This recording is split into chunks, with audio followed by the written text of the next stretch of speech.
Hello my darling, so I wanted to come on here and talk about my animal guides because I realised that I don't really have a video talking about them. I thought I did, but apparently I don't, and as I made a video about Merlin, I thought I better make a video about my actual animal guides. At the moment, I believe I have 4-ish guides. The reason for the ish is somebody told me that this particular animal is my guide, but I've never felt their presence around, and so I'm not really sure about that animal or insect being my guide, but I know for certain that these 3 other animals, insects, are my guides. I try to also include animal magic in my practice along with plant magic and all of that. So we can get a few animals coming in and out, spiritually speaking, but I do know that these particular ones stick around all the time and are for certain my guides. The first one that came to me was my lovely wolf, and there's the shocker, because I know the popular ones are wolf, eagle, bear, possibly deer. I know there are a few more ones, but I'm pretty sure they're the popular ones that everybody seems to go for. But he chose me, I didn't choose him. And at first I was pretty much scared of him. He was sort of acting... You know when wolves go on the prowl and they're hunting for their target and all that? That's what he was doing all the time to me. And I was always scared of him and wondering, why is he coming at me like this? What have I done? What am I not doing? Why can't he just leave me alone? Until one day when I stopped being scared and actually did the same back to him. I was going into my animal state, going into my wolf state, and just going, here you go. And we sort of clicked after that. I realised that I was trying to make him be more human when it was me who should become more animal with him. If I'm wanting to work with my guides, especially my animal guides, I shouldn't have to force them to change to become easier for me to understand. I should be the one to change for them, because they're the ones coming to trying to tell me all these messages and lessons and all of that, so I should learn and listen to them. And so that's what I started to do. I started to go into my animal forms and all of that with the wolf, and since then we've just clicked and we've always been together. He's not round as much as he used to be, but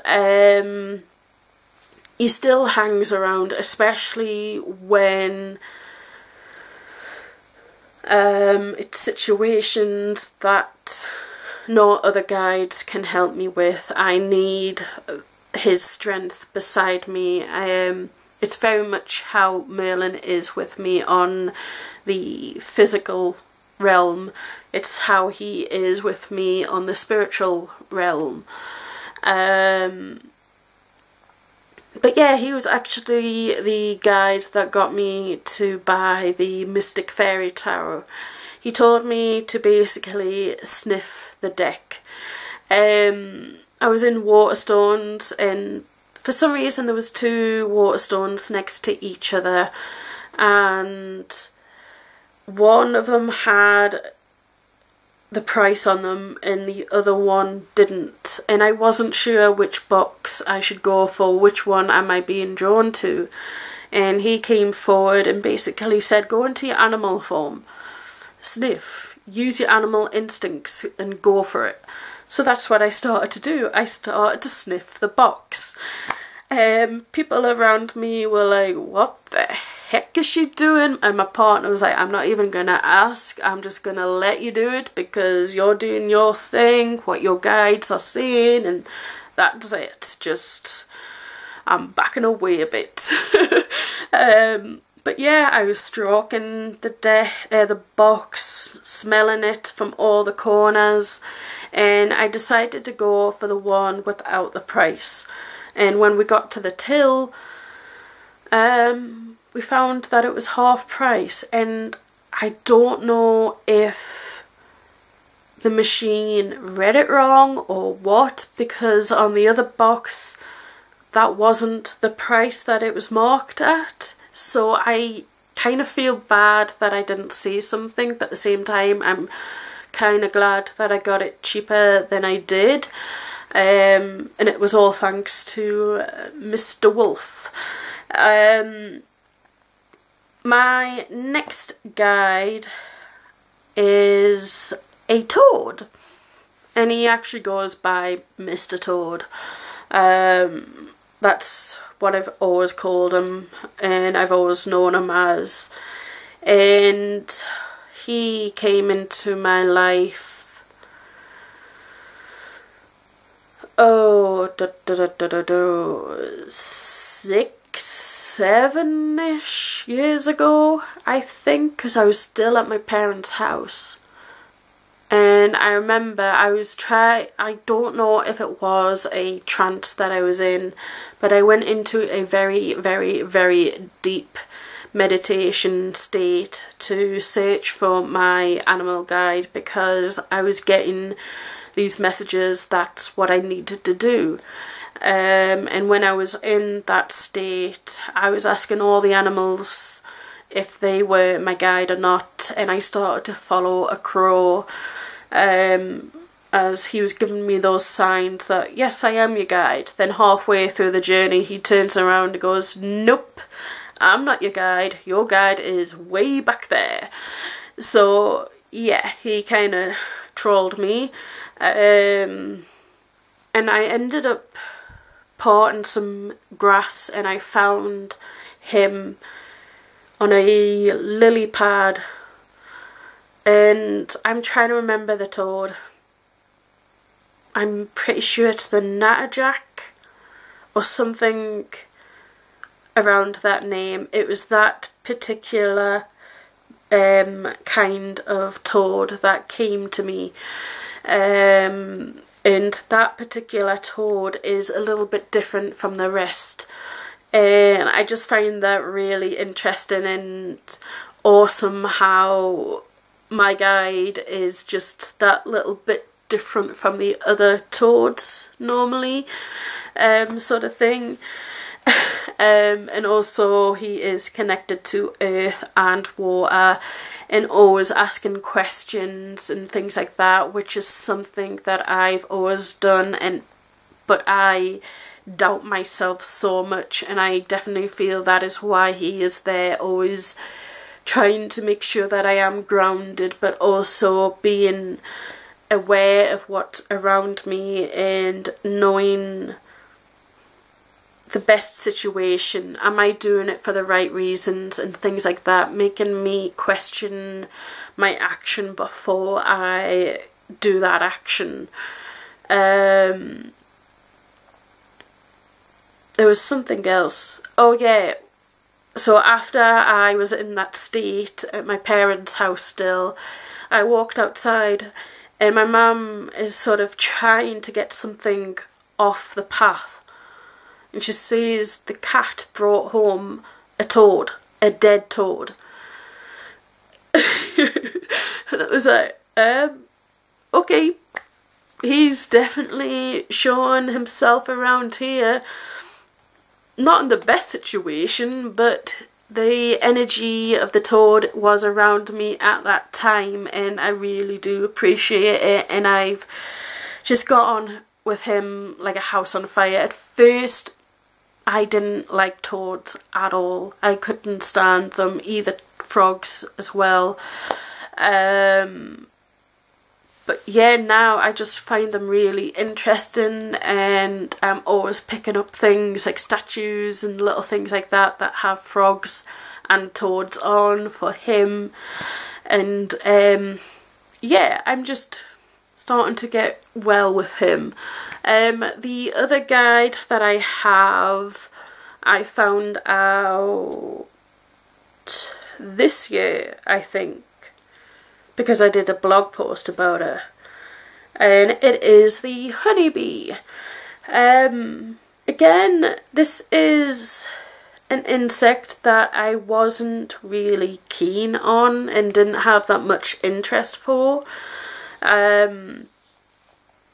but since finding out that she is my guide, I wanted to know a lot more, and I'm just getting more interested in her species and things like that.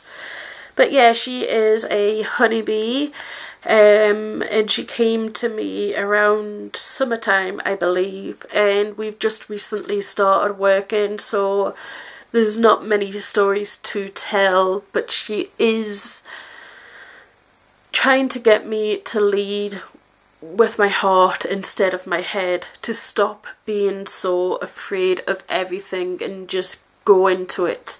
And I think that is probably the reason why I've been so active in getting my arse into gear with exercise and fitness, and being able to go to the swimming baths, which I would never have been able to do last year,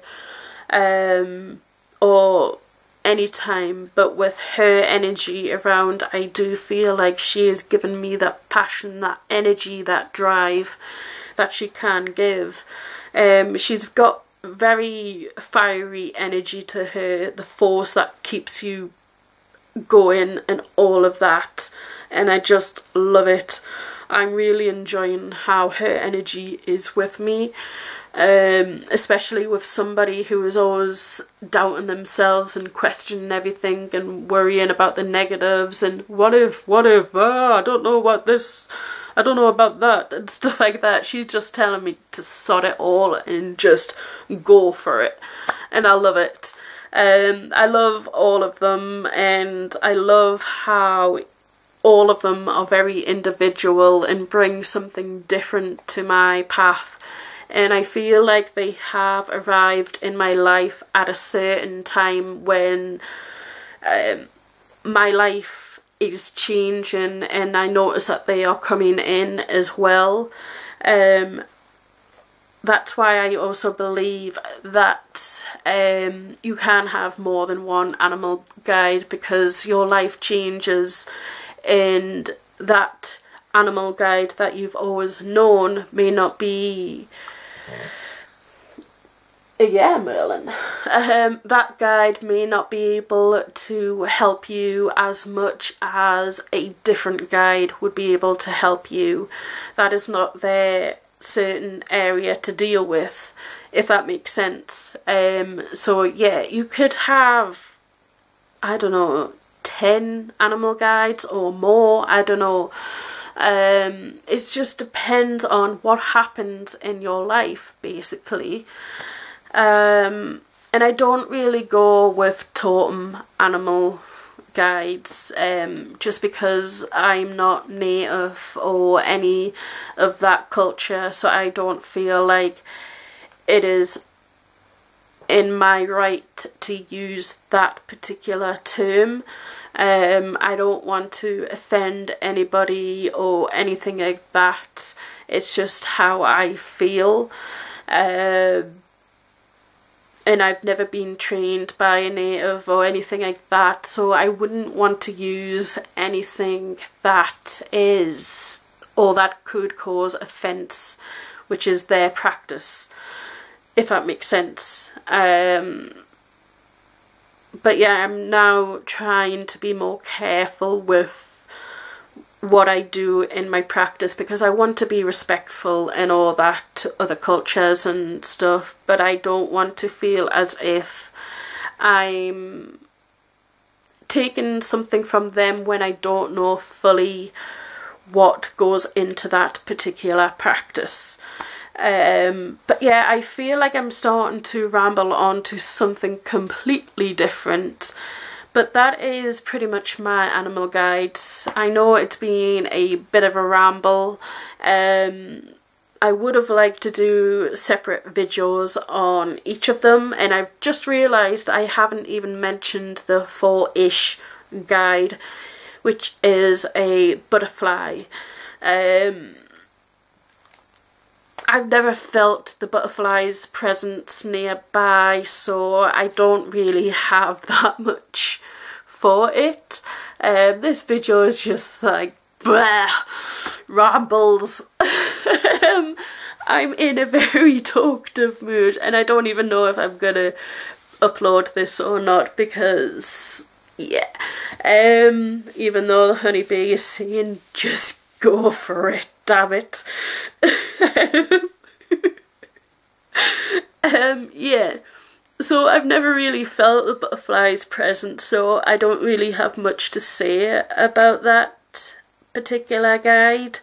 And I don't know, the 3 at the moment seem very, very active in my life, and I'm just happy with that. And possibly the butterfly could arrive next year with me and slap me across the face and go, listen up, and all that. So I don't know, but yeah, I wanted to do 3 separate videos, but I feel like I'm not going to be able to do that. So this is pretty much what you're getting. So yeah, that is my guides, my animal guides, and yeah, bye.